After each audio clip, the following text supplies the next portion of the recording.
ഈശോ മിശിഹായിക്ക് സ്തുതിയായിരിക്കട്ടെ.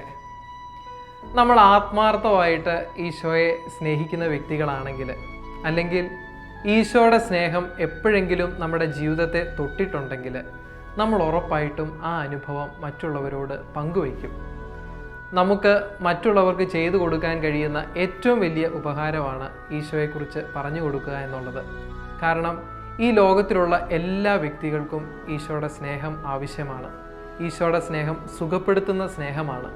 ഈശോ രക്ഷകനാണ്. എല്ലാവർക്കും രക്ഷ ആവശ്യമാണ്. അതുകൊണ്ട് നമ്മുടെ വാക്കുകളിലൂടെയും പ്രവൃത്തികളിലൂടെയും ഒക്കെ നമുക്ക് ഈശോയെ പ്രഘോഷിക്കാം. ഈശോ തന്നെ പറയുന്നുണ്ട്, നിങ്ങൾ ലോകമെങ്ങും പോയി സകല സൃഷ്ടികളോടും സുവിശേഷം പ്രസംഗിക്കുവിൻ. സുവിശേഷം പ്രസംഗിക്കുക എന്ന് പറയുന്നത് നമ്മുടെ ഉത്തരവാദിത്വമാണ്. പൗലോസ്ലീഹ പറയുന്നുണ്ട്, സുവിശേഷം പ്രസംഗിക്കുന്നതിൽ എനിക്ക് അഹംഭാവത്തിന് വകയില്ല, കാരണം അതെൻ്റെ കടമയാണ്. നമ്മുടെ കടമയാണ് സുവിശേഷം പ്രസംഗിക്കുക എന്നുള്ളത്. ഈശോ അനുഗ്രഹിക്കട്ടെ.